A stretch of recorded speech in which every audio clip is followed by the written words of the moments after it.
Welcome back, Lindsay. Sorry about that oops moment that we've just experienced on air right now. Lovely to be speaking with you. How are you doing? I'm very well, thank you. A little bit tired, but happy to have slept in my own bed last night. Wonderful. Huge disappointment and frustration, I should imagine, with the ordeal that you guys had to undergo at the hands of the Polish authorities. What do you suppose happened to have allowed this to play out? Certain people are suggesting that it was the nature of the weapons that was being carried on the flight. Do you go with that narrative?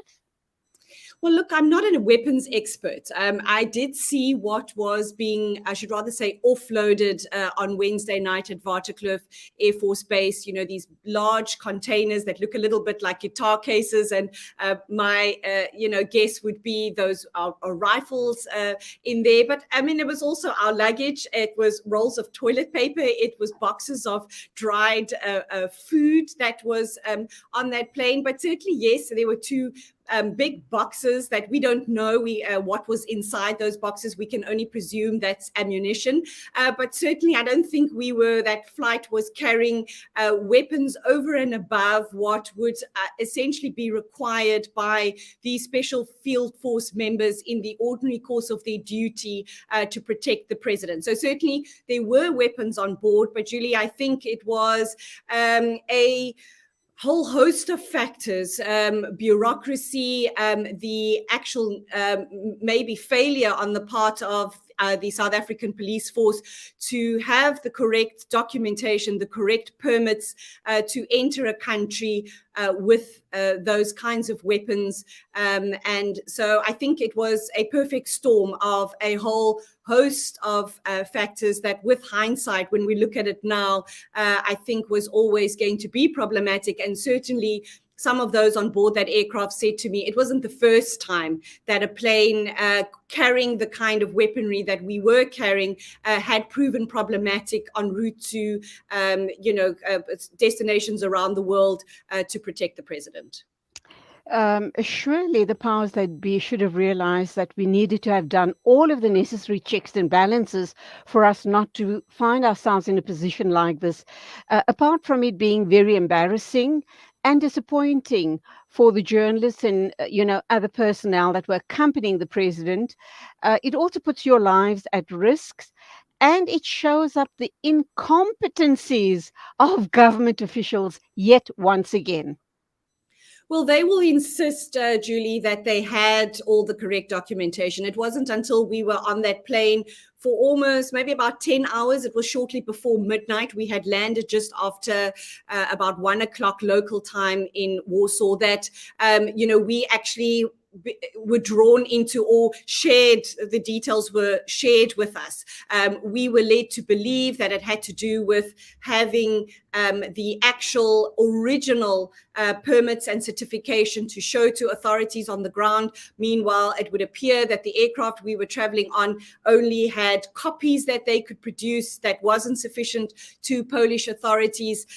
So I think it was a whole bureaucratic bungle. I think that the SAPS maybe underestimated or were too lax perhaps in getting what was needed in order. They will insist. We didn't see the original copies. We're not privy behind the scenes to the kinds of negotiations that the Polish authorities, we would only learn a day after, tell us that there were at least 3 engagements with South African authorities to explain and to spell out exactly what was required to bring the kind of cargo into the country that we were carrying. Whether that's life-threatening or not, I suppose, with the hindsight, we were kind of caught up. We were the collateral damage, if you will. We understand that there were negotiations to try to get us off the aircraft, to try to explain that we are not part of this. We literally hitched the ride. But unfortunately, we were all lumped together. We were part of this massive team on board, and there were going to be no exceptions to letting us off the aircraft if given the cargo that we were carrying. Undoubtedly very frustrating for journalists and, of course, other people as well. Did you feel threatened or scared at any point, wondering what the outcome might be and how long are you going to be detained? You and the rest of the people, obviously, will be detained in Poland. What was the feeling on the ground with the rest of the people on board? So I don't want to downplay, the situation that we are in, and all of us have a different mental fortitude, to the point, where you get pushed to the brink. I don't think I ever felt that my life was in danger. Yes, it was an uncomfortable situation to be in. It was hot. It's the beginning of the Polish summer. We're on an aircraft that's not going anywhere. We'd already been on an aircraft for 11 hours. And, by the end of it, we'd almost been on that aircraft for 2 days. We slept in an aircraft for 2 days. There was very little, almost no food on board. The toilets were having to be pumped regularly from the tarmac. So yes, it was uncomfortable, largely for journalists. I think, as you pointed out, very frustrating, very annoying, very disheartening. We had come so far. We had already gone through so much just to be on that plane. It had been a crazy, anxious, tensious time for all of us just to get to that point. And our job was really, we wanted to be off that aircraft and bringing the African perspective to this African initiative, this African peace mission. Again, the story would be relied upon foreign journalists to tell the story. So I think a lot of it, as I said, was disappointment, frustration at not being able to do our job, which kind of, I think, overtook the uncomfortableness of us being trapped in an aircraft. I don't think I ever felt that we were never going to be let off. I thought, well, it's going to be one or two things. They're eventually going to have to let us off, or they are going to have to let us fly off somewhere else. As I said, it was uncomfortable, but it was more annoying and frustrating, especially as the story was starting to happen. The president had arrived in Poland. He was meeting the Polish president. He was on an aircraft just, down the runway from us, and we were trapped. And so I think for journalists, essentially that was the overwhelming feeling of frustration, rather than the feeling of, that we're never going to be let off here, that our lives are in danger, and that we don't know what's going to, happen next to our own safety. Okay, were you on the same plane as the SAPS personnel and the SNDF personnel? Because if you were, does that then mean that the president carried on his journey unaccompanied by a security detail? So no, that does not mean that. So the president had flown into Poland, as we understood it, from Switzerland. You will recall at the start of the week, he was at the International Labour Organization in Geneva. And so he landed on his presidential jet. We were not, no details were shared with us as to exactly who was with him on board that aircraft. What we do know, Julie, is that there were what are known as the advanced team security personnel who had gone to the three countries that the president would pass through on this peace mission, really to smooth the path and to obviously check on the safety features. He took a very dangerous overnight 15-hour train ride. One of our journalists on board was due to take that train journey with him. Certainly some of the security personnel on board our flight was also supposed to undertake that security, journey with him. But the presidency, while we were on board that aircraft, trying to assure us at all times that the president was safe. As I said, we don't know in number how many people were traveling with him, but there were certainly these advanced crews that had already left. Although that story became a bit murky at midnight when the head of the Presidential Protection Unit, Major General Wally Roeder, who was on board the aircraft with us, would then go and say that the president's safety was being put in jeopardy by the fact that 120 guys were on the plane and couldn't get off to protect the president. But he was certainly not unprotected. And of course, the SAPS won't share with us, for security reasons, exactly how many people were traveling with him.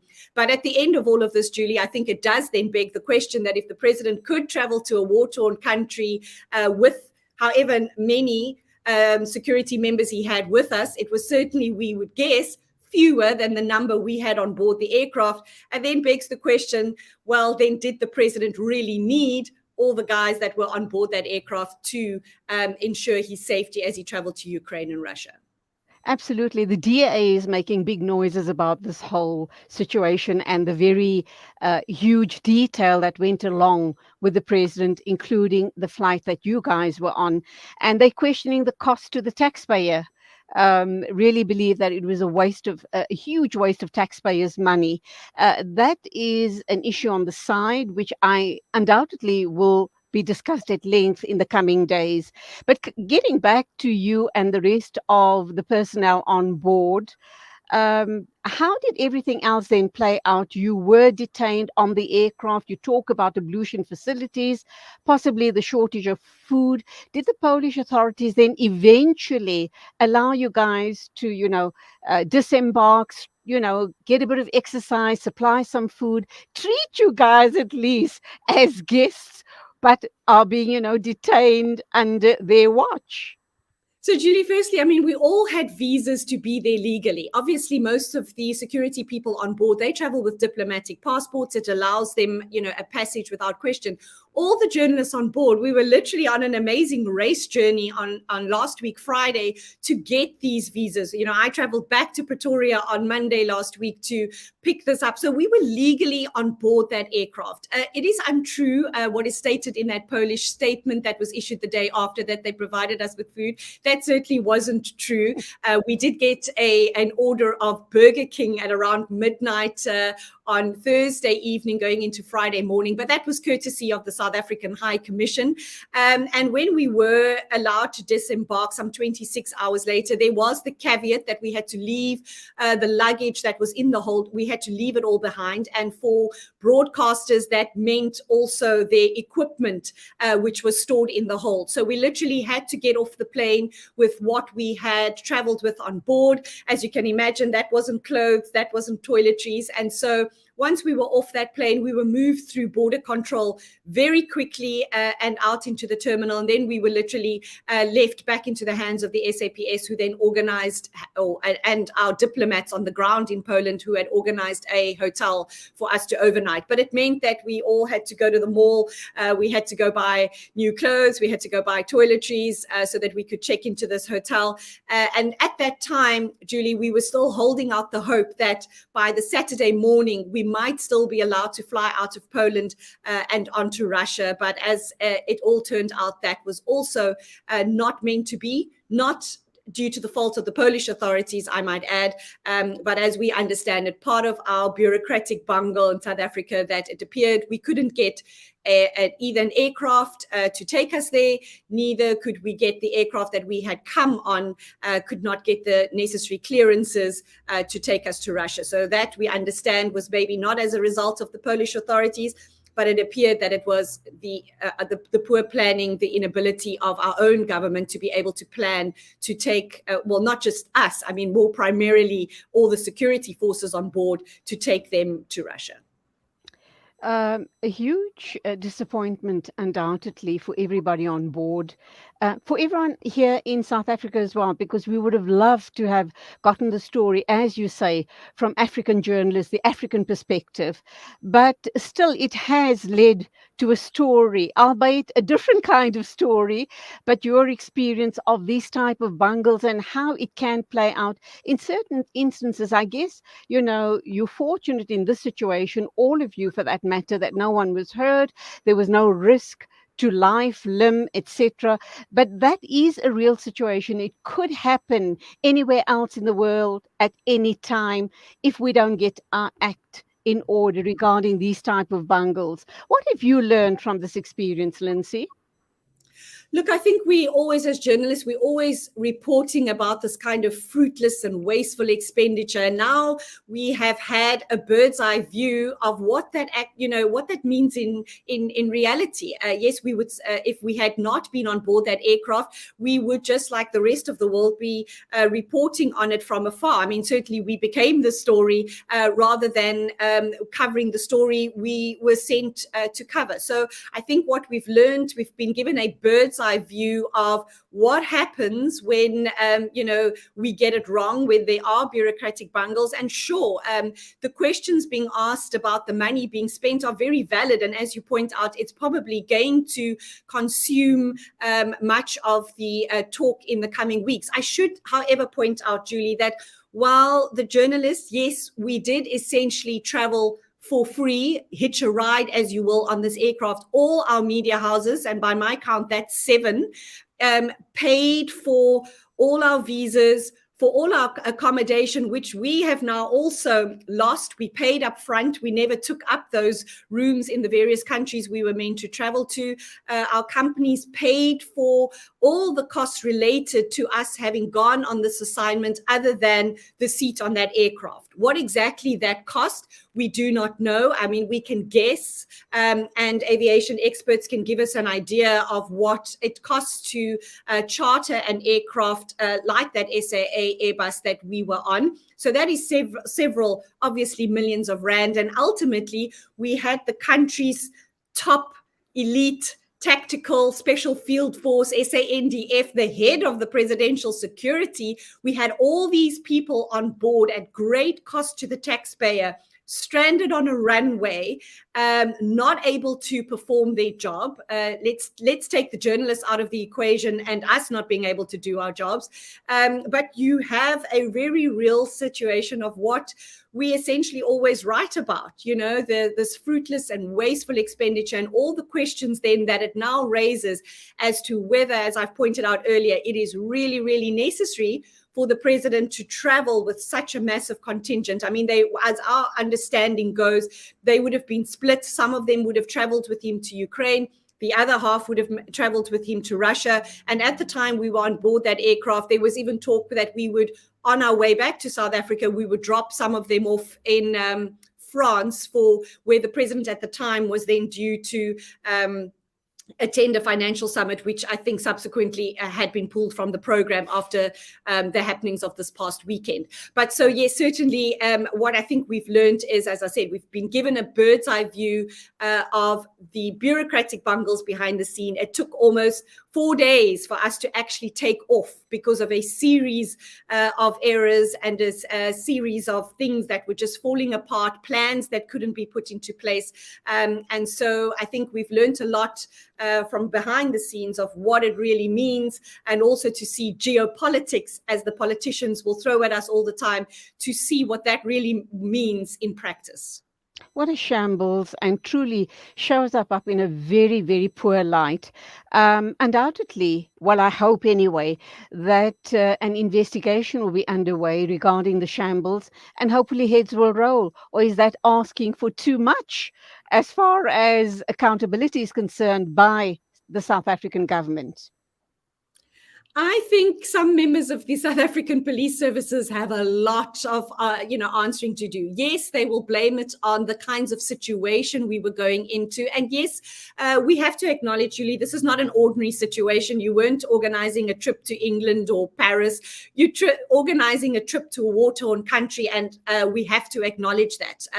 You are organizing a trip to one of the most dangerous places in the world. At the time, you were taking 6 other heads of state with you, although that didn't come to pass, and only I think 3 others traveled with the president. You were going to Russia, essentially a pariah of the world right now, and so access it was always going to be tricky, was always going to be difficult, but this wasn't something that they were planning overnight. I mean, certainly as journalists, we couldn't speak about it at the time, but we were given the heads up almost 3 weeks ahead of time that this trip was going to happen, and that there was the possibility that we could go along with it. So I think, yes, it was a very difficult mission for government to plan, but then again, this is their job. This is what they specialize in. This is not their first time they've had to plan for the president's safety and his security. And so I would think that certain very high up officials have a lot of explaining to do as to why this trip was such a shambolic plane to nowhere, really, a trip to nowhere, a waste of money, and why, the plans could not be put in place firmly and properly to ensure that we ended up where we were supposed to be going. I'm wondering what the Department of Foreign Affairs will have to say about all of this shambles, as we keep referring to it. And also, in your experience, Lindsay, is it the first time you've been in a situation such as this? Or have you been in other scary situations covering stories? Every situation is different. No, I've certainly not been holed up in a plane for almost 40 hours and never gotten off it. I'm an avid traveler. I love to travel. Being on a plane for hours, sitting in airports, it's something that is always part of the journey, and I always relish the opportunity to travel. It's not every day that I get to go on an international assignment. By my account, I don't think I've been since, I think, late in 2018. So there was a lot of, excitement and expectation that all of us as journalists had to cover what was something very unique in a part of the world that has grabbed the world's attention for over a year now. But no, I've certainly never been trapped on an aircraft for that length of time, not being able to get off, being without food. Well, yes, I suppose we've all been in situations where we didn't expect not to have food. I always have snacks in my bag. As journalists, we always know it's a case of hurry up and wait. And so I always have, a backup and shared a little bit of, energy bars and stuff that I had in my bag with me. But yes, I mean, honestly, Julie, as I said, I don't want to downplay or discount what some of my other colleagues were feeling, because I know some of them were really struggling with that situation, especially the next day, and especially with the uncertainty of what it will mean. But I think I certainly just took it as, this is one for the memoirs.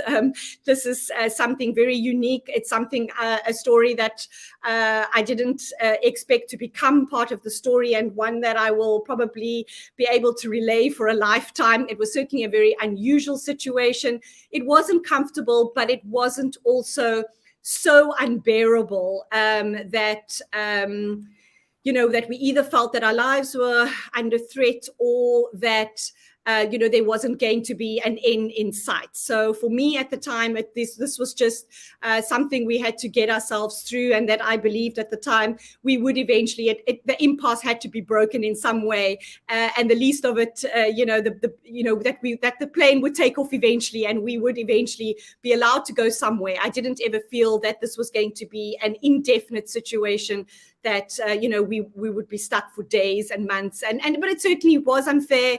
It was a little bit inhumane, but I didn't feel that we had reached the point where it had really taken me to the brink of like my mental capacity or anything of the kind. I think we've, as journalists, reported on so many horrible, heinous situations of people being detained and held hostage all around the world, that I think at that moment, for me, certainly personally, I don't think I could have compared it to something, to a situation like that we often really report on.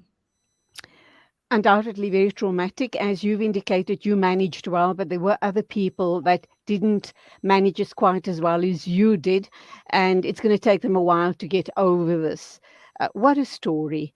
Has the Department of Foreign Affairs or government reached out to any one of you and tried to engage and to see exactly where you're at and try and offer support of some sort, whether it, is, well, not necessarily financial, but, support in terms of counseling or whatever else, debriefing, call it what you will?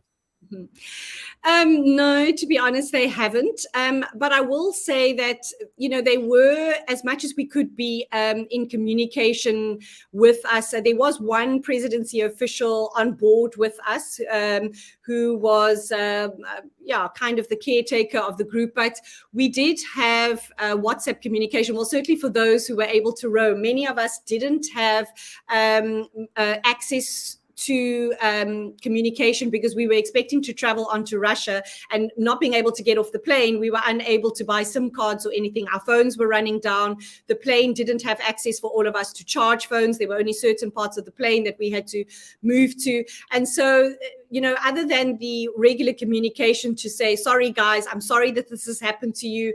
This is out of our control. We never expected this to happen. This was not our intention. We are constantly trying. Our diplomats are talking on the ground, to try to get you guys out of the situation, to bring you guys to Russia. Subsequent to us arriving back in South Africa on Monday evening. I've lost track of the days.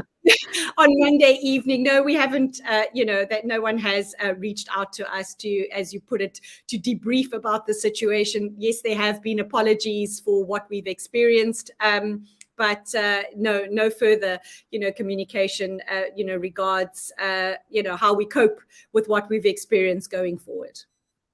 But whilst this was all taking place and you were in the plane, all of you were still in the plane, you did have this top official keeping you abreast of developments. So none of you were left out in the dark or in the cold, so to speak. You were aware of what was happening and what measures were being taken to try and get you guys onward to Ukraine and Russia, or possibly back home.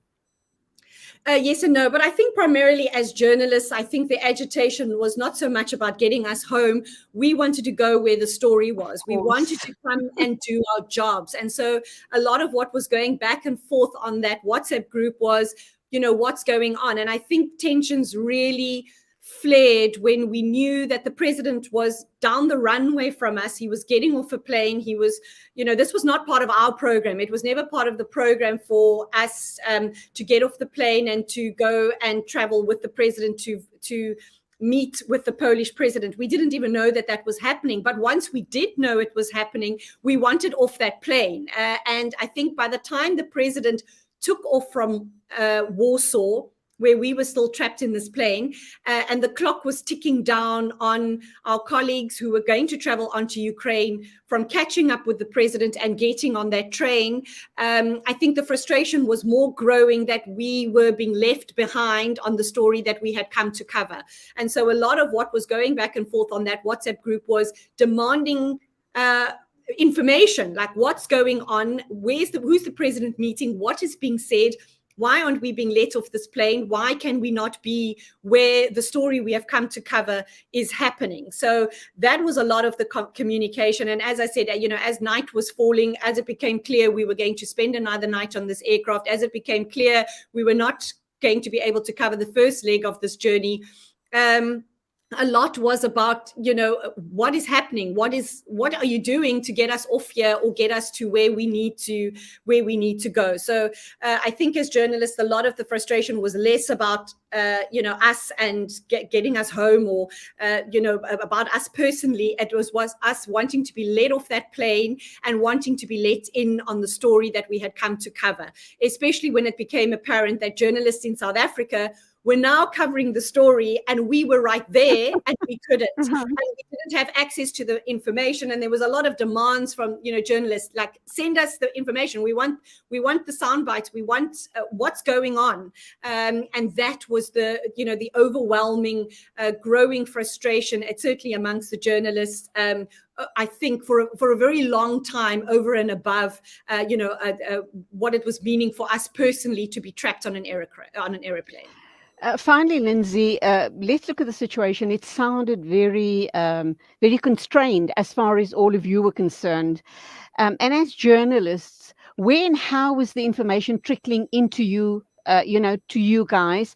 And do you kind of question the credibility of the information you were getting via South Africa or via any other means? You did indicate that there was a problem with WhatsApp, etc. So the information, how did it get to you?